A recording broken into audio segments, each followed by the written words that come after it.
আসুন সবাই দরুদ পড়ি, খুশি করি নূর নবীকে।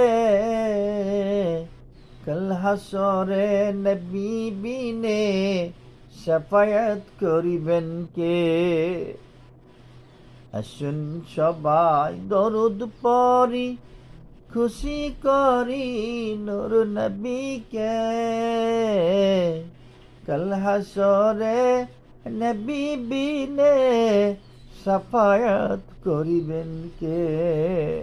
শাফায়াত করিবেন কে? আল্লাহুম্মা সাল্লি আলা সাইয়্যিদিনা মাওলানা মুহাম্মদ ওয়া আলা আলি সাইয়্যিদিনা রাসূলানা মুহাম্মদ।